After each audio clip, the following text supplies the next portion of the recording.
Pushpa aunty रिश्ते वाली। बोलो सत्यनारायण भगवान की जय, धरती माता की जय, समस्त देवी देवताओं की जय।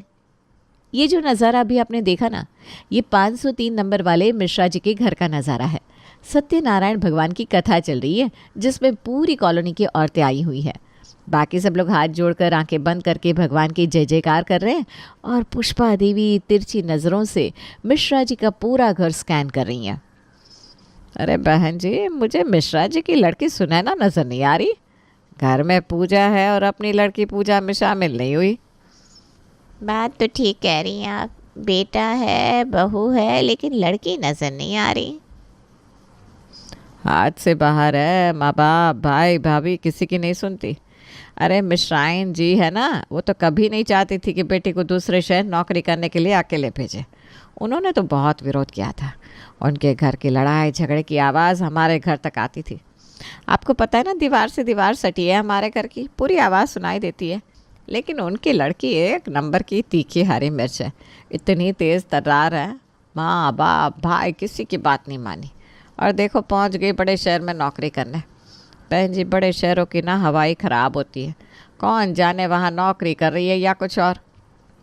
बात तो आपकी ठीक है बहन जी, वैसे भी 30 साल की हो जाएगी इस जुलाई में। मेरी बेटी पूर्ति है ना, उससे पूरे 2 साल बड़ी है। अरे कॉलोनी के एक एक बच्चे का बायोडेटा है मेरे पास।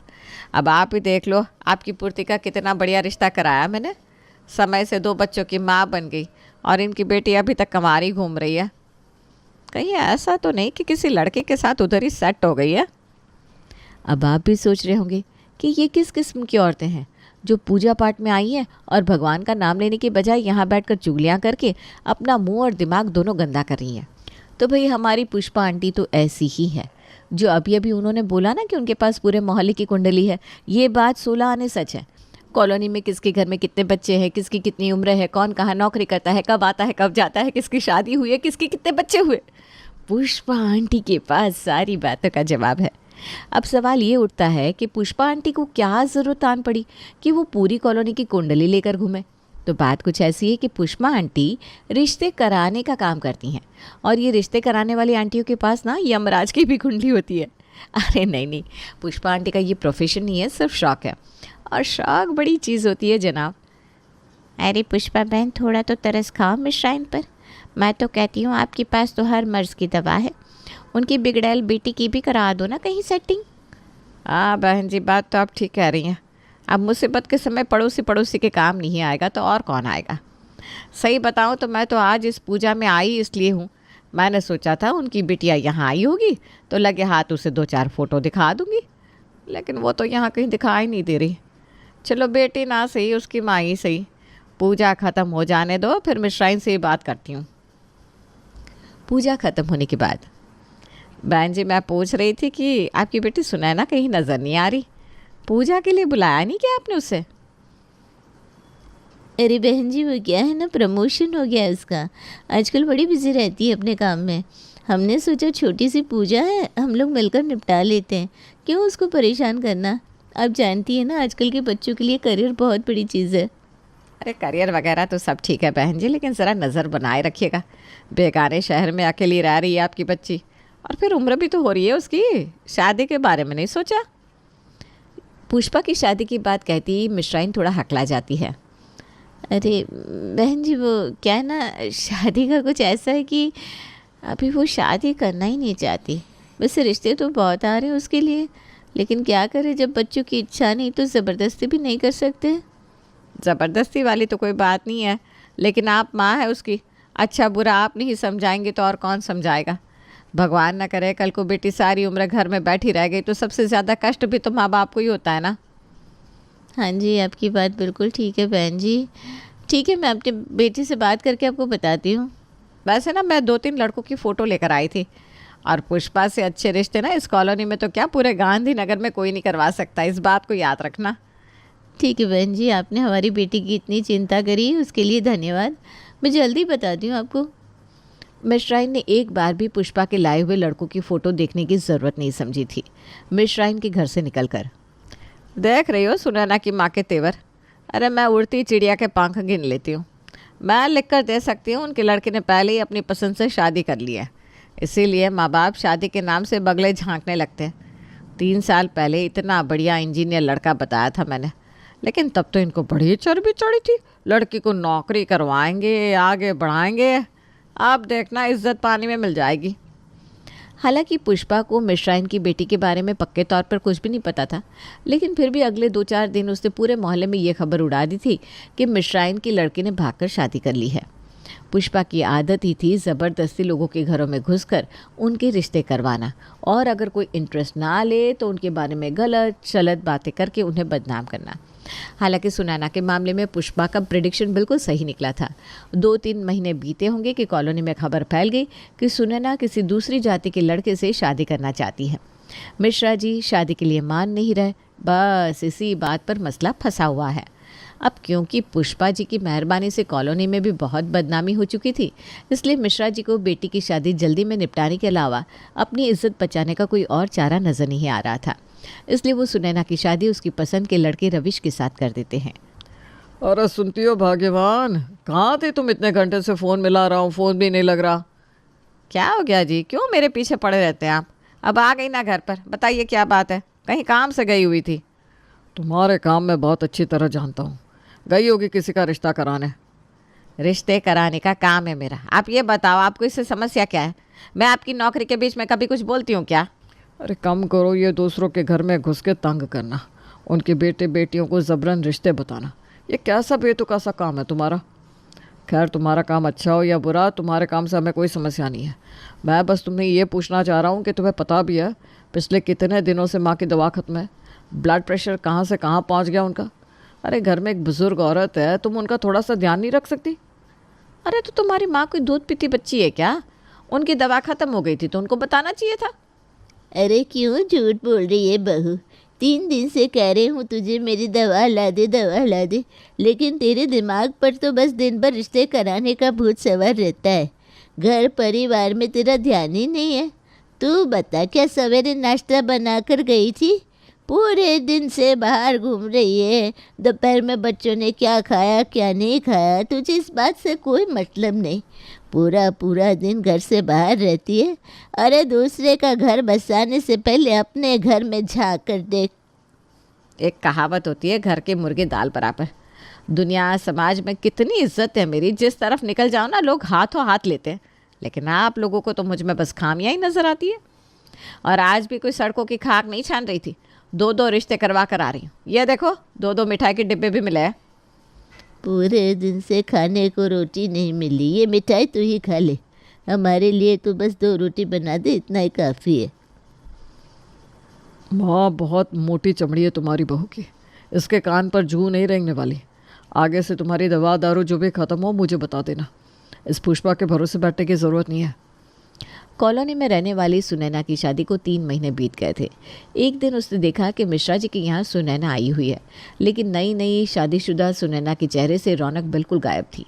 ना उसके भाव और पहनावे से ऐसा कुछ नज़र आता था कि वो अभी कोई नई नवेली दुल्हन हो। पुष्पा को घोटाले की महक आने लगी थी। देर रात अचानक पुष्पा को मिश्रा जी के घर से तेज़ आवाज़ें आने लगती है। पुष्पा तो पहले ही मौके के इंतज़ार में रहती थी। वो फटाफट दीवार से कान लगाकर पड़ोस वाले घर में हो रही बातें सुनने लगती है। कुछ देर तक कान लगाकर सुनने के बाद उसे सारा माजरा समझ में आता है। तो ये बात है, सुनैना ससुराल से नहीं आई है बल्कि ससुराल से भाग कर आई है। 3 महीने भी नहीं टिकी लव मैरिज। अगले दिन पुष्पा कॉलोनी में रहने वाले गुप्ता जी के बेटे के लिए रिश्ता बताने उनके घर जाती है। देखिए गुप्ता भाई साहब, जैसे ही हमें पता चला ना आपकी बेटे की सरकारी नौकरी हो गई है, शहर की एक से बढ़कर एक लड़कियों की फ़ोटो मंगवाई है मैंने। आप बिल्कुल बेफिक्र रहिए भाई साहब, ऐसा रिश्ता करवाऊंगी विक्की बेटे का कि आप भी याद करेंगे। वो सब तो ठीक है बहन जी, वो क्या है ना, हमारी एक जगह बात चल रही है, उधर से कुछ फाइनल हो जाए तो हम आपको बताएंगे।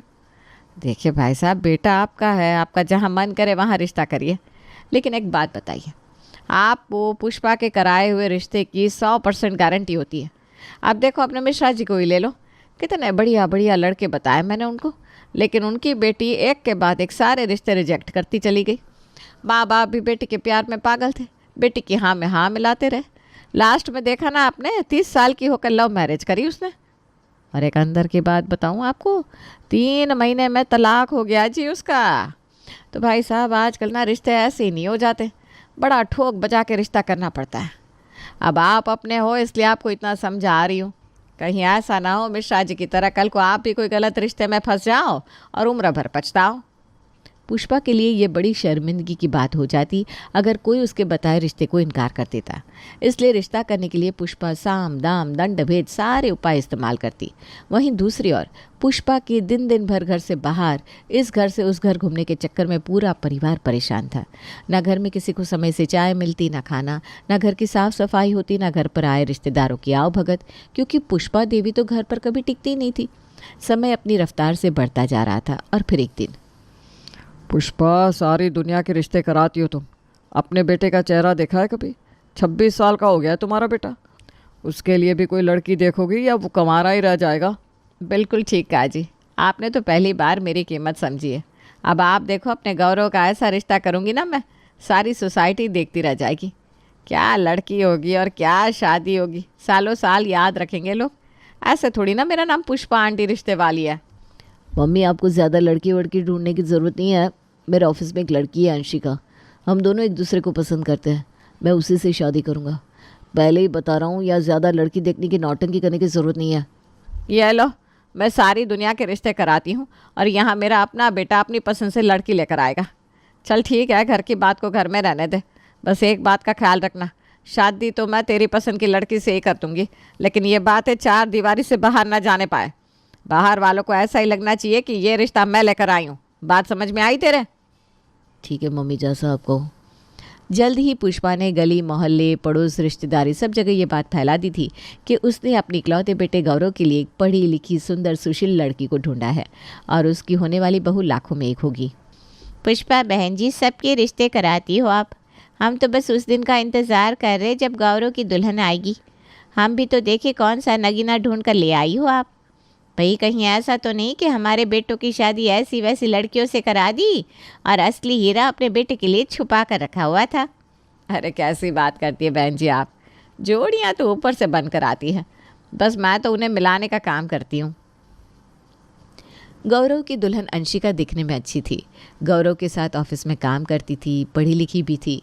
कुल मिलाकर रिश्ता तो अच्छा ही नज़र आ रहा था। लेकिन आपने वो कहावत तो सुनी होगी ना कि हर चमकती चीज़ सोना नहीं होती।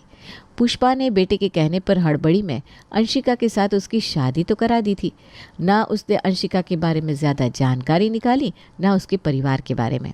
शादी के कुछ दिन बीते होंगे कि घर में खटपट खटपट होनी शुरू हो गई। अंशिका, ये क्या तरीका है?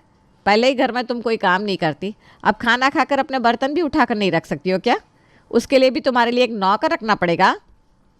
मुझसे ऊंची आवाज़ में बात करने की गलती मत करना माँ जी। काम तो आप भी कुछ नहीं करती, फिर मुझ पर उंगली उठाने वाली आप होती कौन है? मैं आज तक अपनी शर्तों पर जीवन जीती आई हूँ।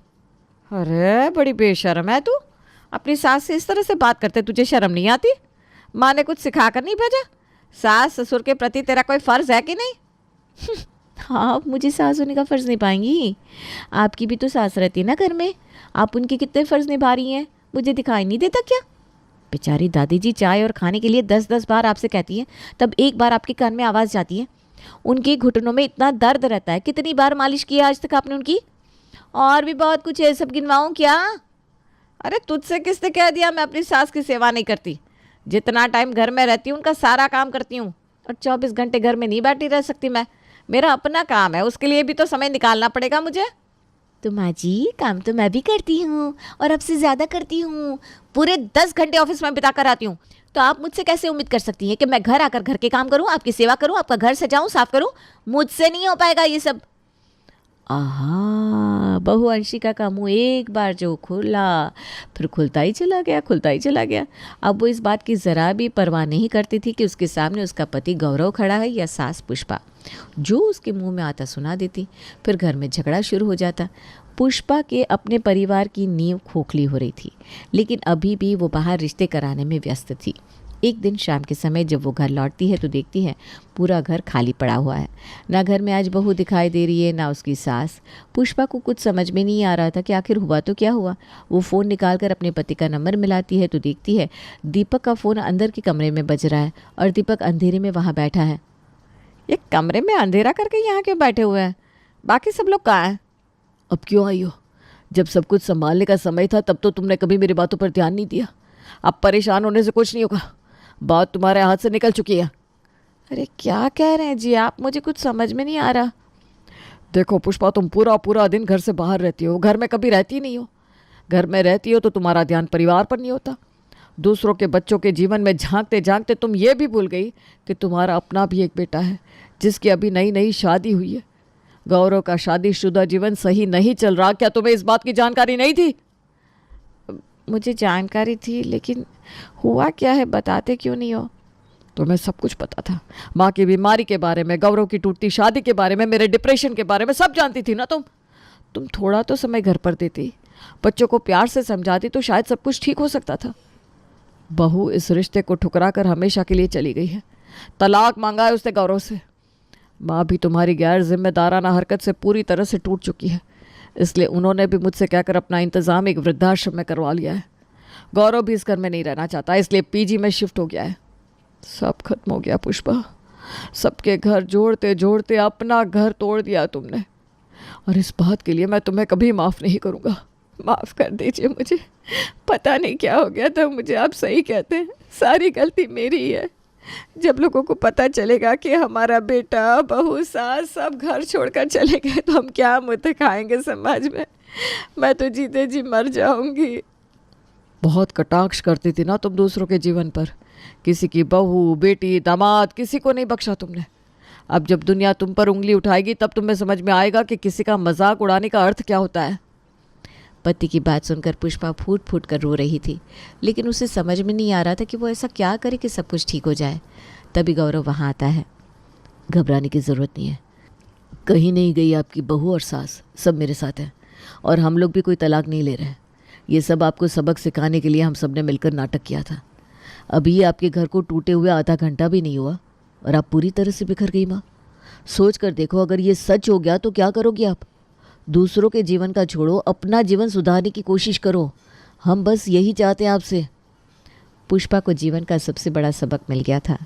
दौड़कर वो अपने पूरे परिवार को गले लगा लेती है और कसम खा लेती है कि आज के बाद पुष्पा आंटी किसी का रिश्ता नहीं कराएगी। अगर आपको ये वीडियो अच्छा लगा तो कृपया इस चैनल को लाइक, शेयर और सब्सक्राइब जरूर करें। धन्यवाद।